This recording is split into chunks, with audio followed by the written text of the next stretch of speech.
Late na nga ako nagising dyan mga mi, pero lagi talaga ako late nagigising mga mi. Paano kasi mga mi, anong oras na rin naman talaga ako natutulog dyan. Tsaka ang sarap lagi ng tulog ko mga mi dahil nga sa iniinom ko. So mamaya ko na nga ichichika sa inyo paano yung iniinom ko mga mi. Ito talaga yung bubungad sa'yo mga kalat sa bahay. Talagang hindi naman talaga nakaka-aesthetic sa mata. Ang sakit sa mata talaga. Hindi ko na rin talaga alam kung minsan naguguluhan na nga ako kung bahay pa ba talaga to o tambakan na. Bakit kasi yung mga gawain dito hindi matapos-tapos, tapos pag yung sa iba ay natatapos agad, aray ko. Pang 2 days pa nga lang na nauunat yung buhok ko pero parang sa pakiramdam ko ay mangungulot na siya. Sayang ang rebound. Tama na yung panghihimuto ko mga miko. Wala rin naman ako magagawa dyan kundi titigan na lang. Ano talaga yung ginagawa ko pagkakagising ko dyan, binubuksan ko muna yung pinto, tapos bubuksan ko rin yung bintana para naman pumasok yung blessing. Siyempre pagkatapos ko nga magbukas ng pinto dyan tsaka ng bintana mga mi, yan, pupunta naman ako dyan sa CR para naman maghilamos na at mag-toothbrush. Pero kung wala yung video, wala rin ganyan. Charis! Yung pinto ko nga mapapansin nyo, hindi nga yan masyado nakalapat kasi nga meron yung hose na nakaharang dyan.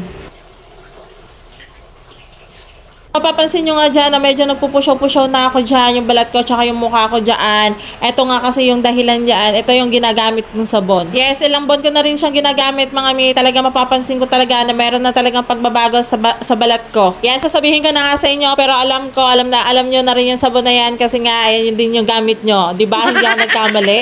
Ito nga yung beauty wipe soap ng New Glow Babe. Medyo nga paubos na nga yan. 2 piraso na lang ata yung natira na sabon dyan. Kasi nga, tinatry ko muna siya bago ko nga ipakita sa inyo. Medyo mahirap din bumili nito mga mi kasi nga lagi siyang ubos mga mi. Kasi ba naman hinuhoard nyo yung sabon mga mi, tirhan nyo ko ha.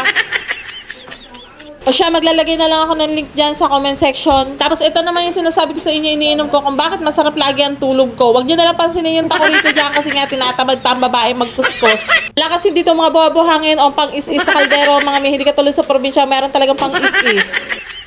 Alam nyo naman na coffee lover ako, kaya naman talaga lahat ng kape ay tinatry ko. Dahil nga nasa line of 30s na tayo, masyadong magpanggap, kailangan na natin din mga healthy mga iniinom natin or kinakain natin. Bagay na bagay talaga to sa mga nagkakaedad na dahil nga nakakaranas na tayo ng pananakit ng tuhod, pananakit ng likod, o kung meron ka naman gout, o meron kang pananakit sa bulsa, ay hindi kasama yun, Charis.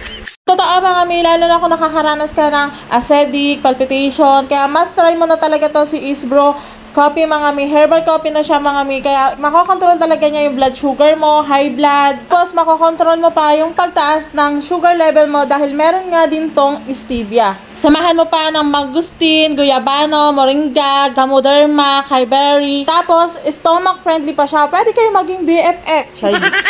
Kung ikaw naman ay nahihirapan sa pagdudumi, ay ni, talagang sobrang bagay to sa'yo kahit makailan ka pa ng kape. Pero 3 times lang mga mi ha. Kung gusto nyo rin matry to mga mi, so ilalagay ko na lang dyan sa screen yung account ko. I-message nyo na lang ako dyan mga mi sa mga gustong umorder nyan. Basta sa mga gustong umorder mga mi yan, message nyo na lang ako dyan ha. So balik na nga tayo dito sa video ko mga mi. So eto nga yung sinalang to nung gabi mga mi. Kaya ayan, anong oras na rin talaga ako nakatulog dyan kasi nga inantay ko pang matapos tong labahan ng kapatid ko. Kasi nga sabi ko, ako na lang magsasampay habang ako'y nagsusulat din. Pang-alawang naisalang ko na nga to mga mi kasi nga yung nauna, naisampay ko na kasi yun kagabi. Kaya medyo ngayon, tuyo-tuyo na siya. Kaya ayan, nilikom ko na rin para naman mayan naman yung kapatid ko, matupi niya na agad. Charis.